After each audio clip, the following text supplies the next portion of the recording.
اعوذ باللہ من الشیطان الرجیم بسم اللہ الرحمن الرحیم الحمد للہ رب العالمین الصلاۃ والسلام علی اشرف الانبیاء والمرسلین وآلہ الطاہرین ولعن دائم علی اعدائہم اجمعین اما بعد فقال امام کاظم علیہ السلام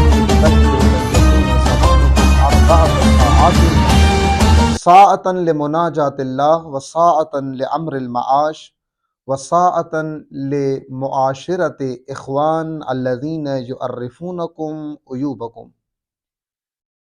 اہمیت وقت، مدیریت وقت کے متعلق ہمارا یہ 5واں درس ہے، جس میں ہم امام کاظم علیہ السلام کی حدیث کے مطابق وقت کو تقسیم کر رہے ہیں۔ امام فرماتے ہیں کہ کوشش کرو اپنے وقت کو 4 حصوں میں تقسیم کرو۔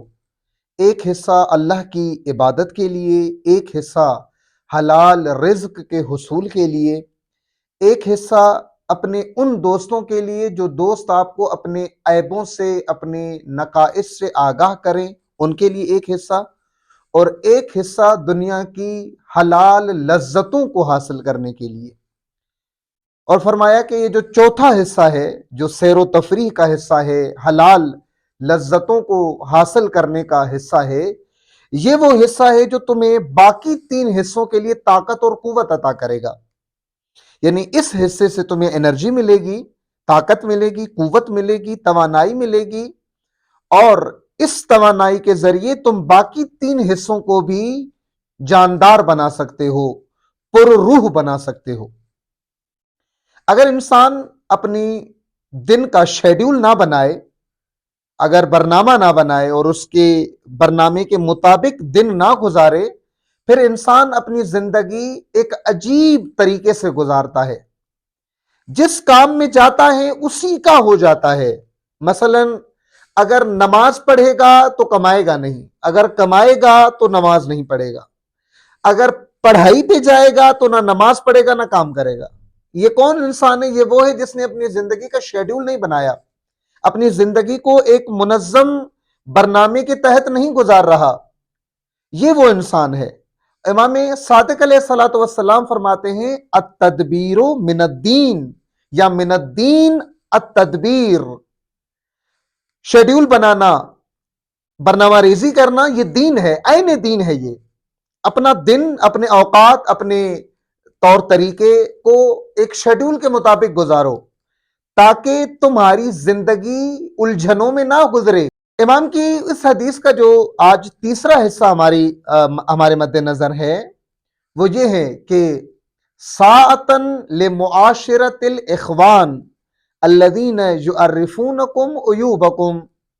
اپنے دن کا ایک حصہ اپنے ان دوستوں اور بھائیوں کے لیے مخصوص کرو جو تمہیں اپنے عیبوں سے، اپنے نقائص سے، اپنی کوتاہیوں سے آگاہ کریں، جو جھوٹی تعریف نہ کرے تمہاری، جو جھوٹی تعریف بتا کر تمہیں بیکار نہ بنا دیں، بلکہ ان دوستوں کے لیے اپنے دن کا ایک حصہ مخصوص کرو جو تمہیں اپنی عیب بتائیں، چونکہ جب تمہیں عیب بتائیں گے تو تم ان کی اصلاح کرو گے۔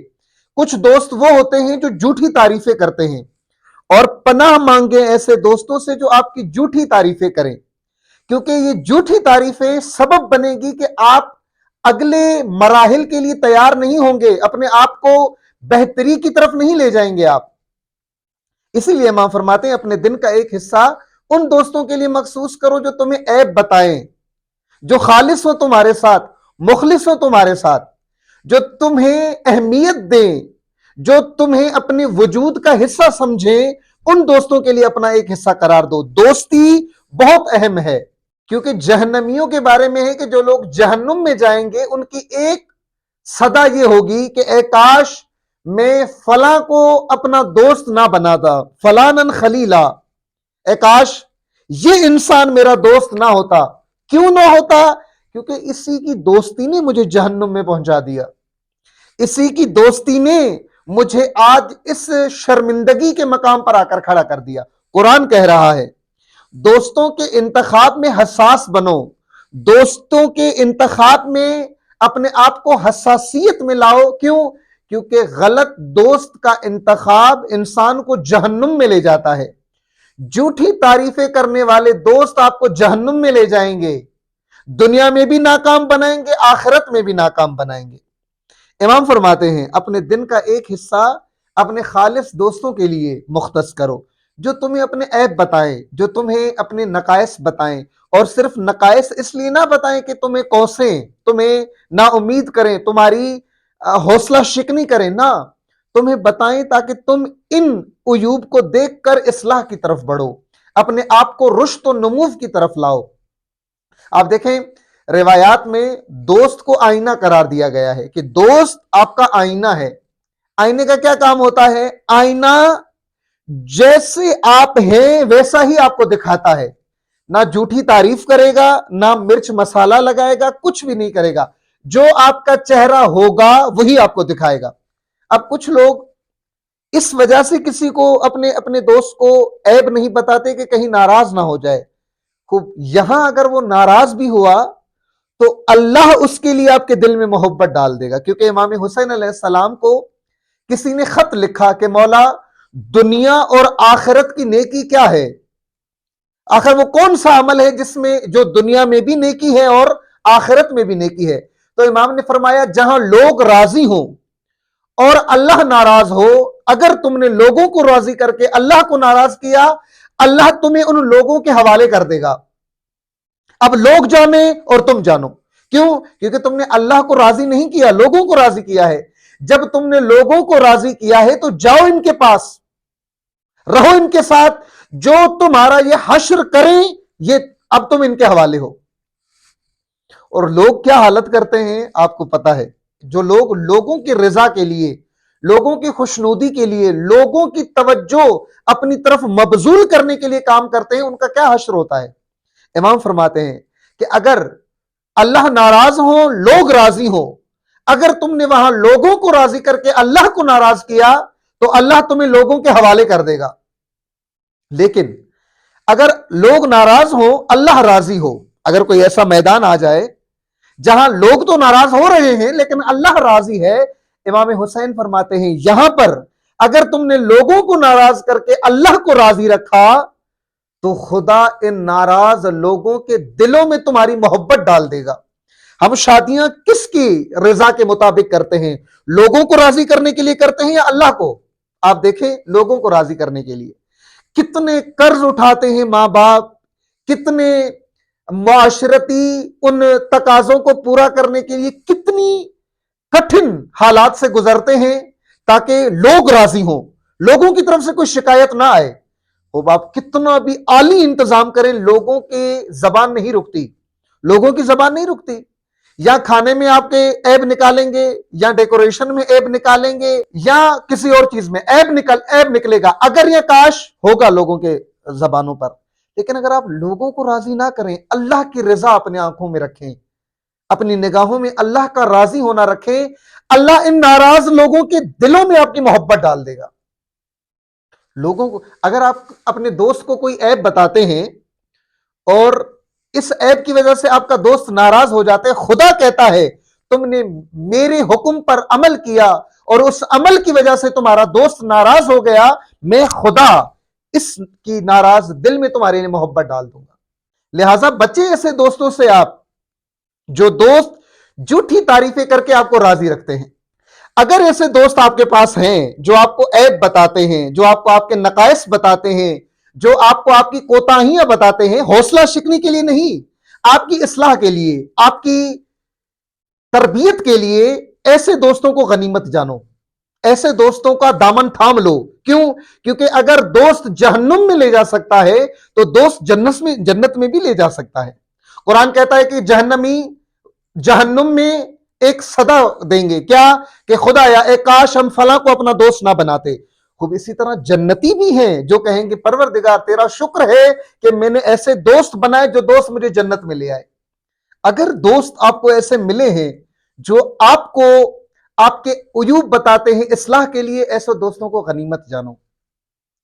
اگر یہ بچپن میں آپ کے ساتھ تھے اور بعد میں آپ ایک اعلیٰ مقام پہ چلے گئے، یہ اس مقام پہ نہیں آ سکے، تو ان دوستوں کے سامنے افسر بن کے نہ آؤ، ان دوستوں کے سامنے ڈی ایس پی یا کسی بڑے عہدیدار کے وزیر بن کے نہ آؤ، دوست کے سامنے دوست بن کے آؤ۔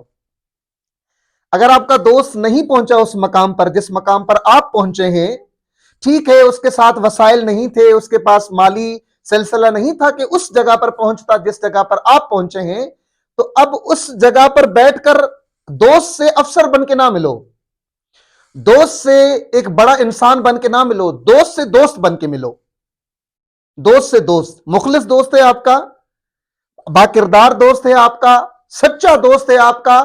اب افسر نہ بنو اس کے سامنے، ٹھیک ہے وہ پیچھے رہ گیا، آپ آگے آ گئے ہو، آپ ڈی ایس پی بن گئے ہو، آپ کسی بڑے عہدے پر آ گئے ہو، لیکن دوست کے ساتھ افسر بن کے نہ ملو، دوست کے ساتھ ڈی ایس پی بن کے نہ ملو، دوست کے ساتھ وزیر بن کے نہ ملو، دوست کے ساتھ وزیر اعظم بن کے نہ ملو، بلکہ دوست کے ساتھ دوست بن کے ملو، اس سے ساتھ جب باتیں کرو تو اسی انداز میں باتیں کرو جیسے تم پہلے تھے۔